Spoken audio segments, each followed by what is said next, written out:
Assalamu alaikum aziz vatandaşlarım, yaxşımısınlar? Ben vatandaşımla Ablacan Leylnaman Amerika'dan sözleyapman. Bugün 2021 yılı 11. ayının 28. günü yakshanba. Aziz vatandaşlarım, hemimizge ma'lum bo'lganidek, şu bir qancha hafta, yani bir ayga yaqin vaqt bo'ldi. Milletimiz ichida Uyghur xalqini indigenous people deb atashqa bo'lamdi, bo'lmamdi. Agar Uyghur xalqini indigenous people deb atsak, u holda bizning xalqimizning taqdiri qanday bo'ladi? Ya'ni mustaqillik, inqilob va kurashlarimizga qanday ta'sir ko'rsatadi degan temalar ustida nihoyatda cho'ng talash-tortish munozaralar bo'lib, menimcha xalqimiz bu indigenous people degan nima degan bu hukmni bir qadar tushunib yetdi deb qarayman. Shunday bo'lsa-mu, men yana qisqacha bir xalqaro qonun o'qigan bir shaxs bo'lish sifatim bilan buni men vazifam deb qaradim.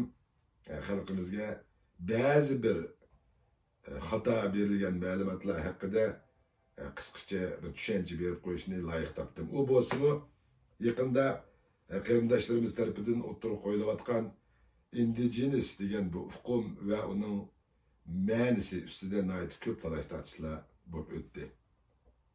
Unda bo'lsa, indigenous people degan bu so'z o'zininki lug'at ma'nosi bo'yicha rostilla yerlik millatlar yoki shu tuproqqa azaldan eng burun o'rnashgan millat yoki qavm yoki irq degan ma'noni beramdi.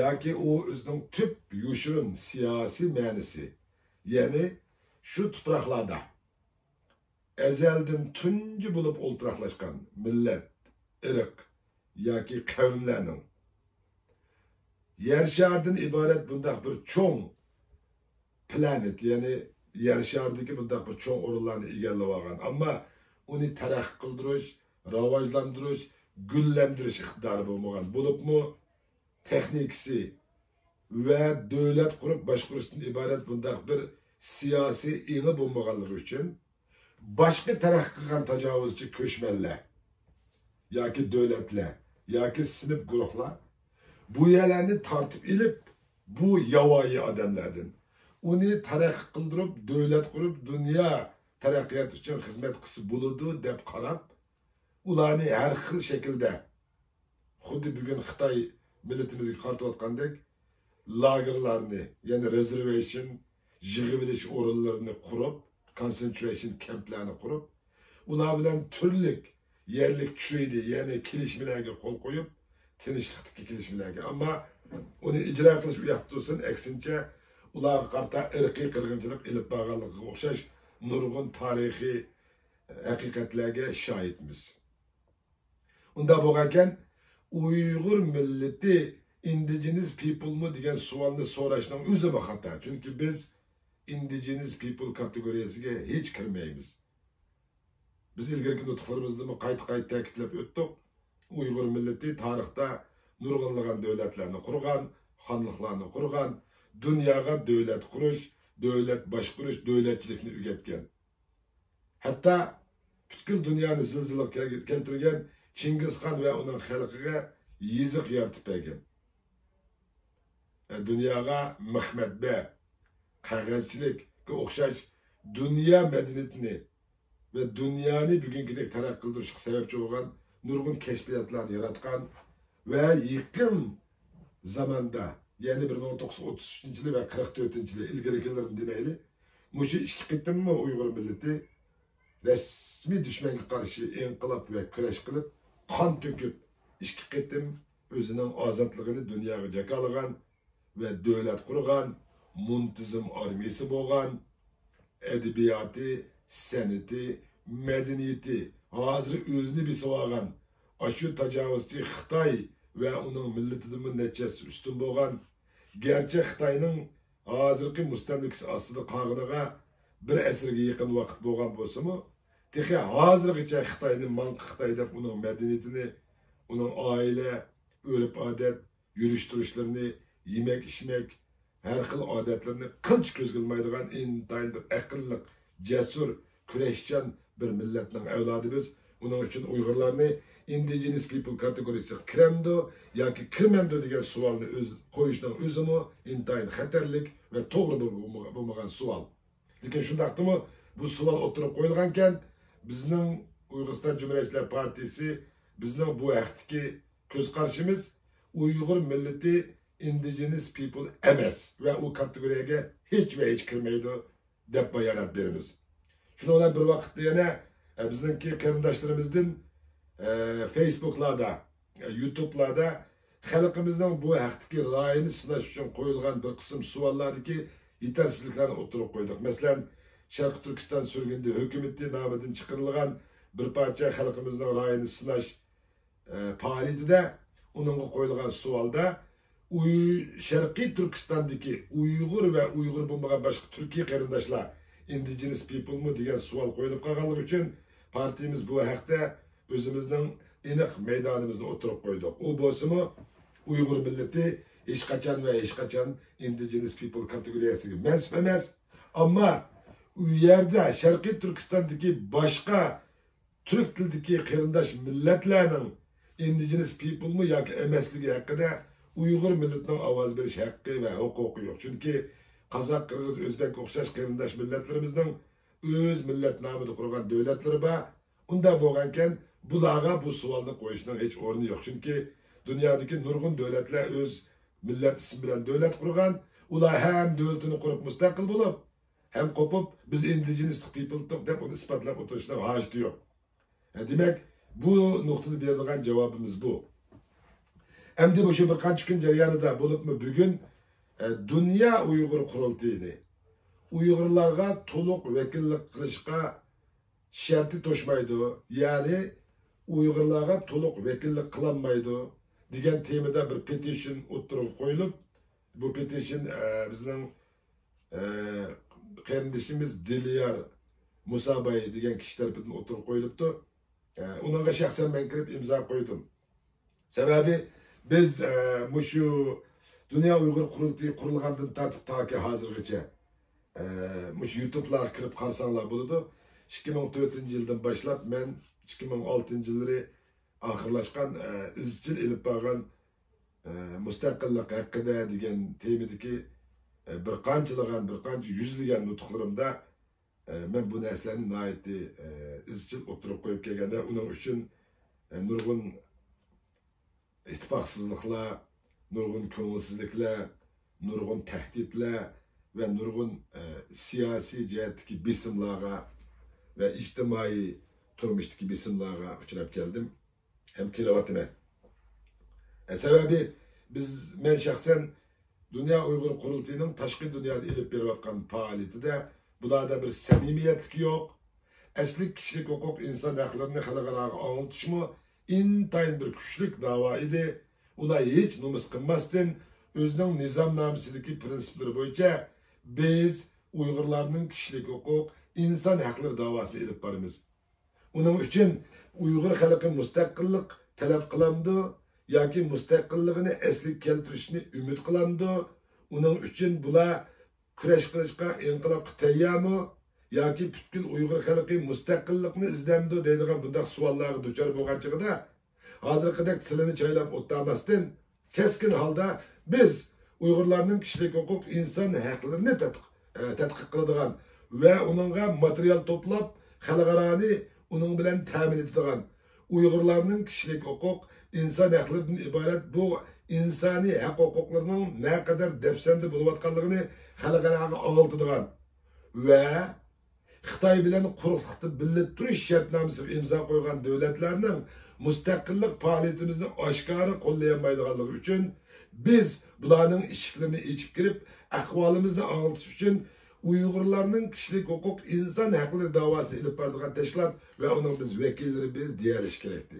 Ama ular qandaqdi o'zlarini bir davlatimizning, vatanimizning, xalqimizning ozodligi, hurligi, mustaqilligini orzu qiladigan ve uni haqiqiy ma'noda amalga oshirish uchun chin qalbidan ishindigan bir yurish qahramon, jasur qarindoshlarimiz bundaq bir tashkilotning ichida kirib xizmat ishlayotgan bo'lg'achqa, ular qandaqdi xalqidan nomus qilib Müstakillik degan so'zni tilga olmasam, xalqim meni qo'llamamdiki, yoki xalqimiz bizni chetga qaqamdiki, bizga ergashmamdiki, yana ba'zi bir kishilar biz müstakillik degan bu shuarni cho'qim Uyg'urcha to'limimiz lozim. Bo'lmasa bizga iqtisodiy va boshqa jihatlardan yordam beradigan xalqimizdan ayrilib qolamiz.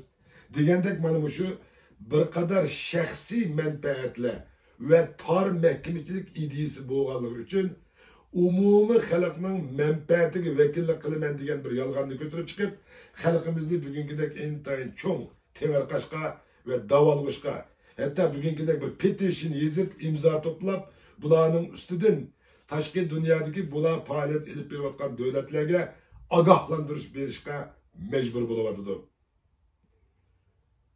Endi bugün mening bu qitimki videoga chiqib, bu yerda so'zlab qilishimdagi birdan bir sabab, mushu bir qator ishlar yuz bergandan keyin bizning Uyg'uriston Cumhuriyetçiler Partiyasidagi bir qism partiya a'zolarimiz va tashqi dunyodagi Uyg'ur qarindoshlarimiz menga ko'plab telefon va uchurlarni yozib, sen xalqlarda bir qonun o'qigan ekansan Abdullajon, unda qo'ysa deb baqa, mushu Uyg'urlarni indigenous people deb qo'ysa, ahvolimiz nim bo'ladi.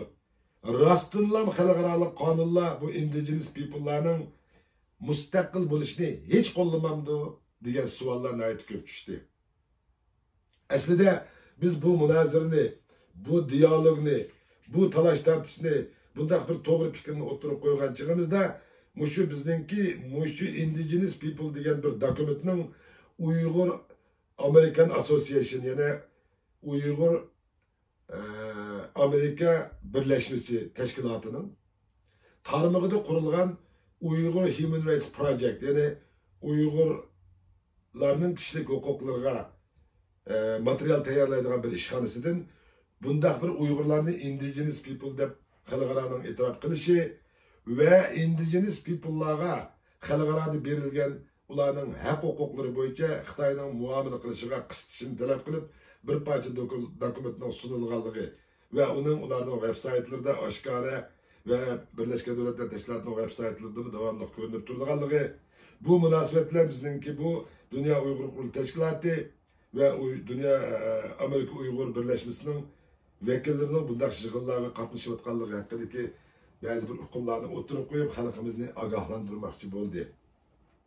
Bundaq sergak, fikri o'tkir, mengisi uchuq qarindoshlarimizga ko'p rahmat. Men ilgirimi davamlı deb kelgan her qanday bir shaxs o'zi va o'zining oilasidan boshqa uchinchi bir shaxs yoki guruhga vakolatan xizmat qilaman degan kunidan boshlab bundaq kishilar o'zining shaxsiyat kimligini yo'qotgan bo'ladi. Demak, bundaq bir tashkilotlarga bosh bo'lgan va o'zini nomzod qilib ko'rsatgan hamda mayli qaysi shaklda saylanishdan qat'iy nazar ular saylanib bekitilgan ekan, xalqimizning har xil tanqid fikrlarini cho'qim qabul qilishga ve qabul qilish shart, tayyor bo'lmoq lozim.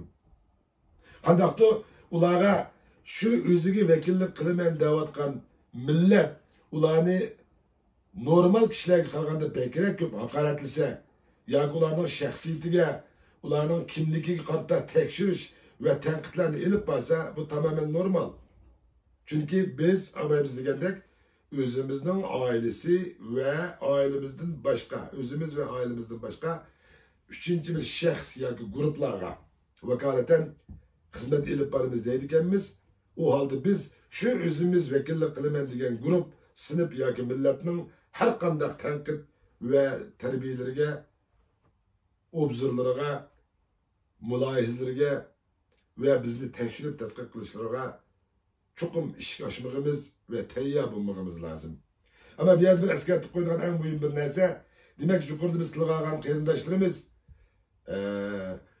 Uyg'urlarning indigenous people emas ekanligini isbotlash uchun nayt to'g'ri faktlarni o'tirib qo'yayotgan bo'lib, ammo nima ish qildi, o'zlarining fikrlarini texnik jonlantirish uchun indigenous people'larga xalqaro qonunlarda hech mustaqillik berilmaydi, cheklangan degan bir xato hukmni ular bilib bilmay o'tirib qo'yib qo'ydi. Asli qonuniy jihatdagi bunday hukmlarni isbotlab o'tmaymi?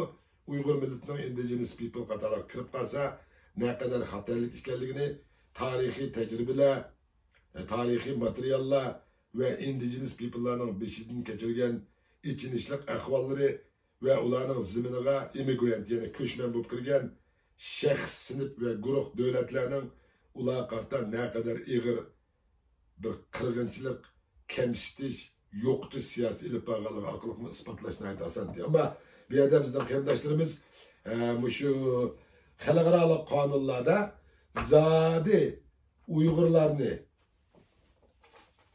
indigenous people qatoriga kirgizib qo'ysa, u holda bu indigenous degan bu millatga yoki qavm irqlarga ve ularning mustaqillik talab qilish yo'lliq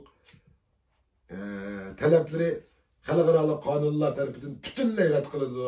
Ularga hech mustaqillik berilmaydi, uni xalqaro qonun cheklaydi degan bir xato hukm o'tirib qo'yilib qoldi. Mana oldimizda turibdi. Men shu xalqaro kishilik huquq qonuni, xalqaro qonun degan kitoblarni oldim qo'yib o'tiribdiman. Chunki bu Google'dagi, bu Wikipedia'dagi yaxshi yoki internetdagi biz search qilib topadigan hukmlar hech qachon bu kitobdagidek mukammal bo'lmaydi. Sebebi u yerga xohlagan odam o'zining xohlagan fikrini o'tirib qo'yib, xohlagan holda javob berdi. Shunga internetdagi hukmlarga yoki mevcut qonunlarning bir qismlaridagi belgilangan moddalarga esilib olib, biz resmi xalqaro qonunlarni inchik tahlil qilmay turib, bunday hukmlarni bersak xatolashgan bo'lamiz. Demakchimanki, indigenous people'larning mustaqil bo'lishi xalqaro qonunlar tarafidan tubdan cheklandi degan bu hukm xalqaro qonun nuqtasidan qaraganda butunlay xato hukm. Indigenous people'larga mustaqillik mutlaq berilmaydi deydigan undaq bir uchiq qonun hem yok, hem undaq qonun tuzish mümkün emas. Çünkü ularni bir inson, her qandaq bir insonning bir inson bo'lish bilan insonlarda bo'lish tegishlik har qanday huquqlardan bahramand bo'lish huquqi bor. Bu Declaration of Human Rights, yani Birleşken Devletler Teşkilatı'nın insan hakları hakkındaki bayanatında alayda oturup koyulgan en mühim hukuklarından biri. Indigenous people'ların müstakil buluşu, xalqaro qonunlar tarafından tüpten çekilindi deyişki doğru gelse, o halda bu indigenous people degan kişilerini people yani xalq emas, bularni hayvan, insan emas degan bir qonun chiqish kerak. Yoki uni isbotlash kerak. Uni isbotlamay turib, ular bir inson deb e'tirof qilinganken, u holda ular butkul dunyodagi yer sharidagi barliq insonlar bahramand bo'ladigan huquqlardan albatta bahramand bo'lish huquqi bor. Chunki u inson.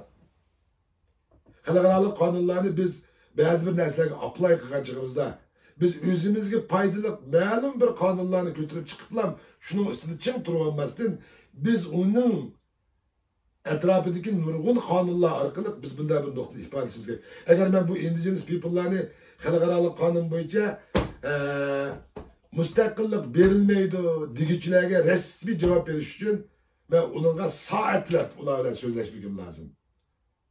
Men vatan ichi va sirtida, bu Amerikada maxsus xalqaro qonun o'qigan bir shaxs bo'lish bilan shuni jakalaymanki, indigenous people'larning mustaqil bo'lishi xalqaro qonunlar tarafidan tüpten cheklandi degan bu hukm xato. Men buni anlatmoqchiman. Shunga shu munosabatlar yana bu qitim bu Dilyar qarindishimiz tarafidan o'tirib qo'yilgan petitionni men ko'rib chiqdim, o'qib chiqdim. Buningda Dünya Uyg'ur qurultiyi Uyg'urlarga, ya'ni Uyg'urlarning bu to'liq irodasiga vakillik qilolmaydi degan bu petition o'tirib qo'yilibdi. Menimcha bu xalqdagi bir uyg'unish. Uni bu qarindishimiz buni hech qanday tashkilotlar tarafidan o'tirib qo'ymadik. Buni biz xalq tarafidan o'tirib qo'yapmiz. Shuna bunga imzo qo'ysanglar debdi. Shaxsan men imzo qo'ydim. Sababi Dünya Uyg'ur qurultiyi haqiqatan o bir tashkilot. Ya'ni o'zining nizomnomasida eng yuqori cheki self determination, ya'ni millatlarning o'z taqdirini o'zi belgilash prinsipi bo'yicha ish etib boradigan xalqarodagi ing'ay sharoitlardan foydalanib, kishilik huquq inson haqlarini anglatish orqali dunyoning ishlarini ochadigan, Uyg'urlarning mustaqillik davosida kam bo'lsa bo'lmaydigan intayin muhim tashkilotlarning biri. Lekin hammasi emas. Biz buni davomli deb keldik. Dünya Uyg'ur qurultiyi faqat bir tashkilot. U butkul millatning g'oyasiga menfaatiga vakillik qilolmaydi. Buni asli biz xalqning ra'yini sinash orqali isbotlashning o'rni yo'q. Ularning ismidan chiqib turibdiki, ular dunyo Uyg'ur qurultiyi nizomnomasi aniq belgilanib turibdiki, ular self determination, ya'ni millatlarning o'z taqdirini o'zi belgilash prinsipi bularning eng yuqori cheki. Chunki bunday bir prinsipni tutmasa, u chaqda Amerikadagi NED, ya'ni National Endorsement of Democracy, o deganlik dunyoni demokratiyalashtirish bir bölümü endi.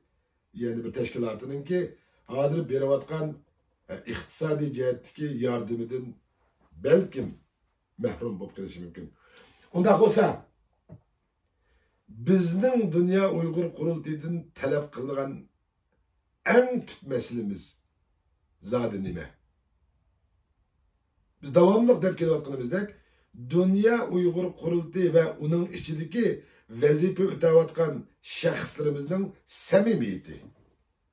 Ular chiqib desinki xalqimizga, bizning tashkilotimiz inson haqlari kishilik huquq faoliyatlarini ilib bordi va uni xalqaro anglitdi tugidi. Mustaqillik bizning g'oyamiz, bizmi Uyg'ur, bizmi mustaqil bo'lishni xohlaymiz. Ammo bu tashkilot nomidan biz sizlarga bunday javob berolmaymiz. Biz Uyg'ur xalqining navbatdagi beshig'i kelayotgan kulfatlarni xalqaroga nəhayət bir erkin halda anlatish uchun biz self determination bayrog'i ostida faoliyat ilib berayotgan bir tashkilot. Agar mustaqillik haqidagi savolinglar bo'lsa, mana bu mustaqillik faoliyat ilib berayotgan Uyg'ur tashkilotlari, partiya, hukumatlarning kishilar bilan ko'rishinglar deydigan bir samimiyatlik o'tirdi. Bo'lmaganligi uchun bugünkidek xalqimiz ovoz to'plab bunday bir tashkilotni va uning xalqarodagi o'rnini o'ziga olib qo'yishga tirishyapti. Endi bu yerdagi xatolik yolg'iz tashkilotning o'zidanmi? Yo'q. Xalqimizdimi? Mushu kishilik huquq inson haqlaridan iborat o'zining nizomnomasida self determination eng yuqori chek bo'lgan bir tashkilotni uni ilohlashtirib, uni kuchaytirib, uningga nihoyat ko'plab ergishib iqtisod berish orqali butkul atrofidagi kishilarni va uningga ergishayotgan va ergashmoqchi bo'layotgan, hatto ularning mustaqillikdan iborat bunday bir programmasining yo'qligini bilib, ularga o'zlari rasmiy ergashmaslikni va faqat bir kishilik huquq tashkiloti deb yordam berishni xohlaydigan kishilarga besim ishlatib, ya Dunyo Uyg'ur qurultiyi mustaqillik ularning shuari.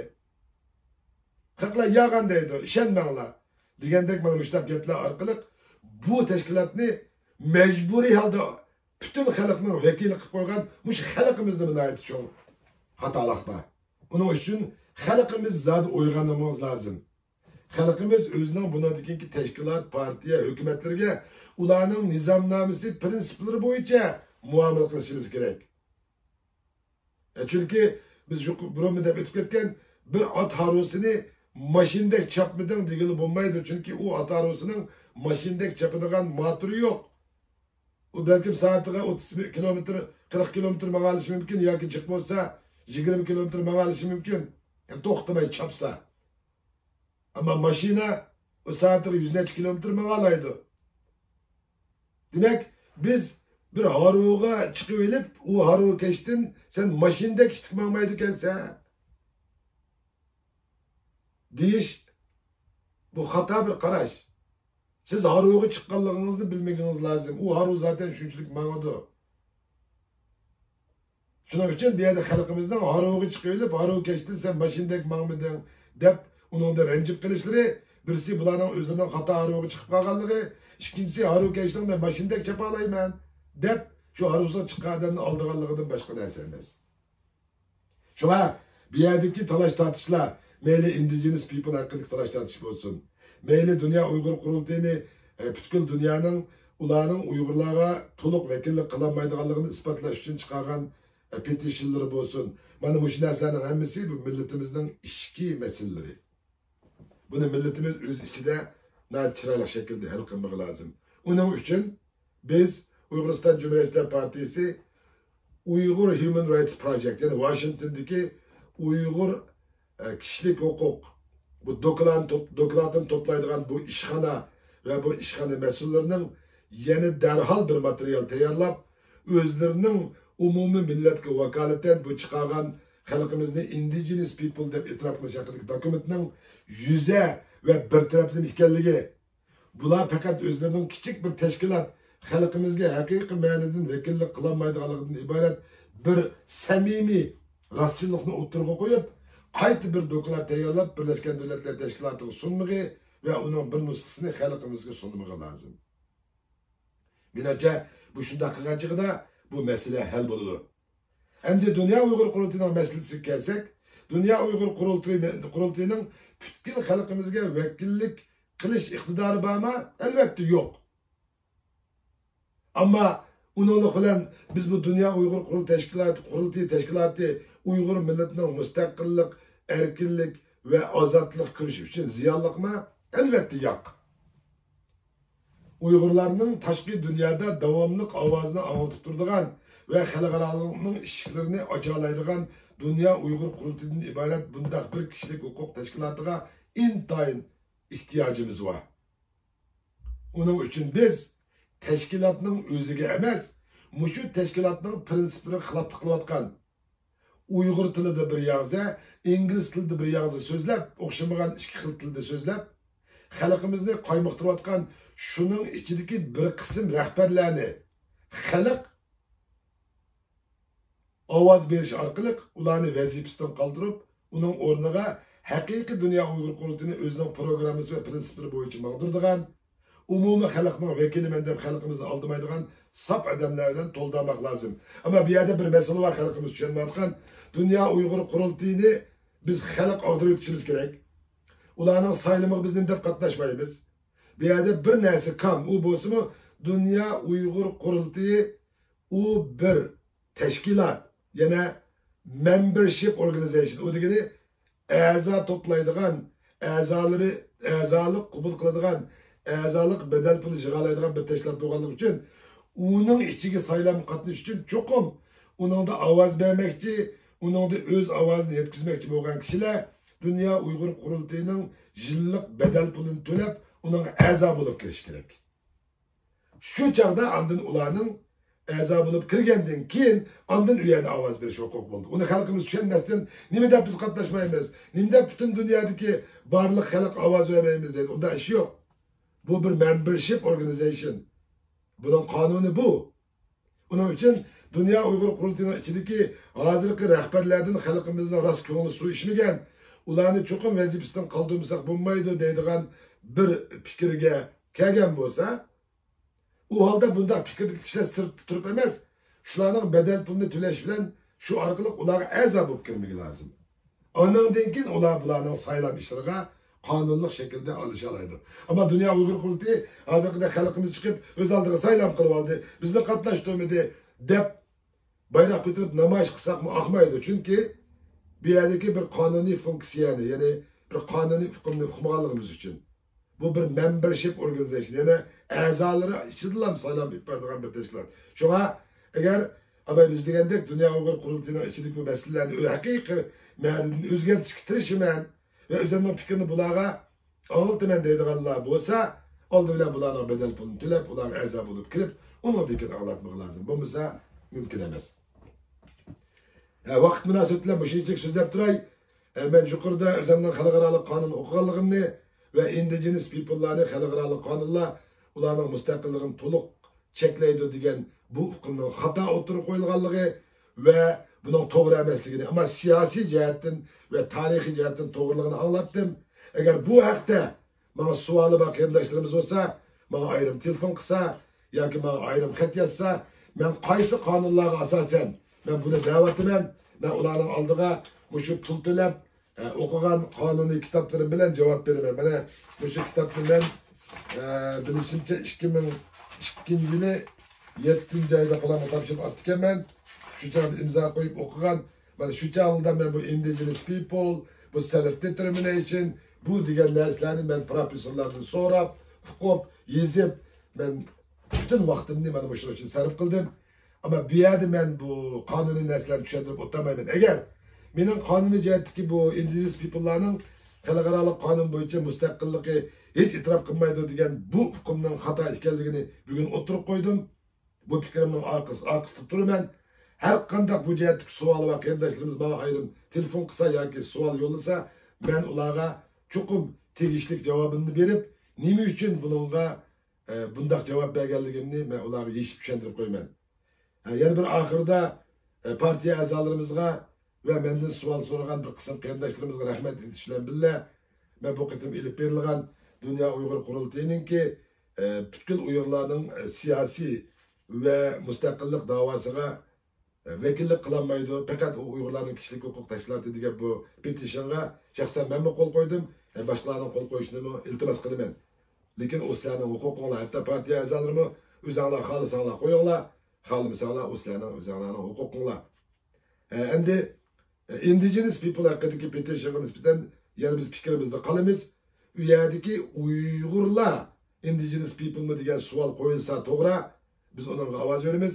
Agar u yerdagi Sharqiy Turkistondagi Uyg'ur bo'lmagan qozoq, qirg'iz, o'zbek qatorliq boshqa turkiy til qarindosh sistemistik millatlarning indigenous people yoki emasligi haqida qo'yilgan bu savolni o'zgartmaguncha biz bunga ovoz bermaydiganimizni anglatdik.